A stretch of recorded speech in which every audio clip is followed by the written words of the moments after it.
What would you say to somebody that doesn't think thoughts matter that much?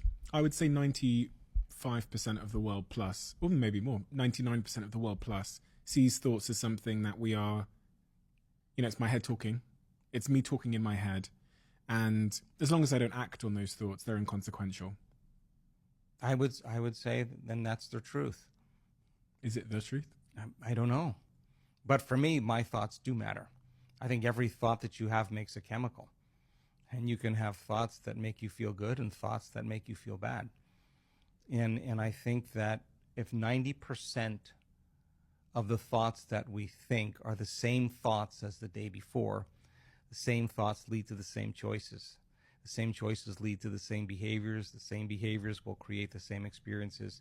And the same experiences produce the very same emotions. And those same emotions influence a person's very same thoughts. And their biology, their neurocircuitry, their neurochemistry, their hormones, and even their gene expression stays the same because they're staying the same. There's nothing wrong with that.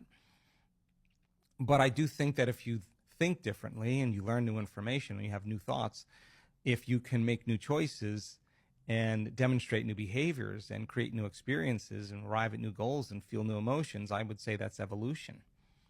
And I think that people really, really secretly believe in themselves on some level. And I think being defined by a vision of the future, or really always dreaming of another great experience, I think is a great reason to wake up in the morning.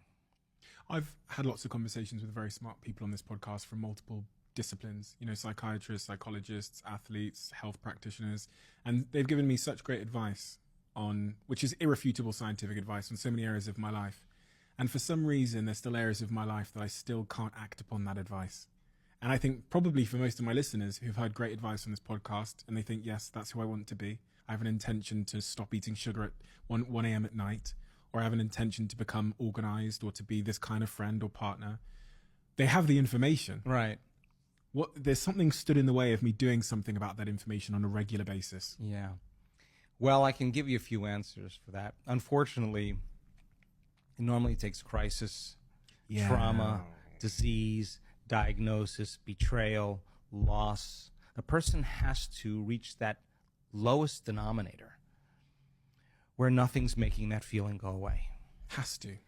Well, they don't have to, but this is human. This is the human condition. This is the moment where they don't feel like returning the texts. They don't feel like going to dinner and seeing the same people. They don't feel like watching the same television show any longer. The sports car, the wardrobe, none of that is making this feeling go away. This is a moment of reckoning for the soul. And this is really when you could actually see yourself through the eyes of someone else, because you don't feel like yourself anymore. And that's the moment where people begin to change. They can see how they've been thinking. They can notice how they've been acting. They could pay attention or become aware of how they've been feeling for the last 20 years. And that idea in neuroscience is called metacognition. That's the moment you're no longer the program. Now, what we believe and what we've seen and what I think is much better approach is being defined by a vision of the future. And if you understood that you could actually elevate your state without anyone or anything every single day and hold whatever that intention of your future is, and it takes a coherent brain to do that, and feel the emotion of your future before it happens. That is, you can't wait for your wealth to feel success. You can't, or abundance. You can't wait for your new relationship to feel love. You can't wait for the mystical experience to feel awe, or your healing to feel whole or grateful. That's kind of the old model of reality of cause and effect, waiting for something out there to change, to take away this emptiness, this lack that I feel in here.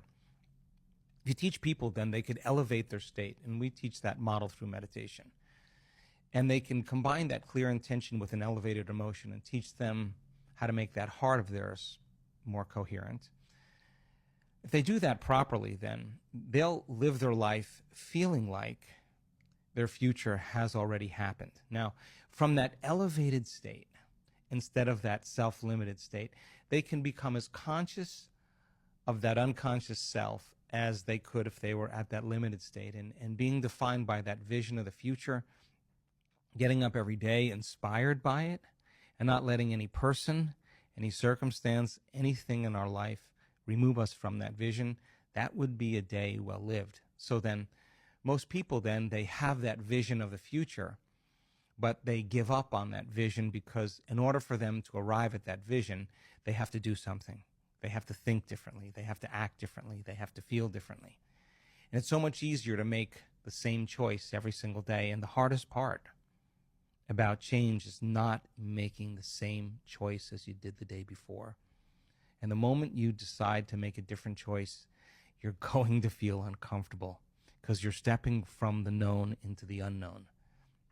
So some people would rather cling to their self-pity than take a chance and possibility. They'd rather tell the story of their past instead of telling the story of their future. They'd rather believe in their past instead of believe in their future. It's so much more important, though, to romance your future instead of romance your past. And I think if people understood that they could actually arrive at it, I think many people have done this already in their life. I think everybody, at least once in their life, has done something great. And when they did something great, they just made up their mind. And they made a decision in that moment to do something or to change with such firm intention that the amplitude of energy in making that choice caused their body to respond to their mind. That the choice that they were making to change became a moment in time that they would never forget. And the stronger the emotion they felt in order to change, the more they remembered the choice. And we could say then that they're giving their body a taste of the future emotionally, and they're literally aligning to that destiny. We discovered that if you keep doing that every day, somehow you'll arrive at that destiny, and your biology will literally begin to change to look like you're living in a different life.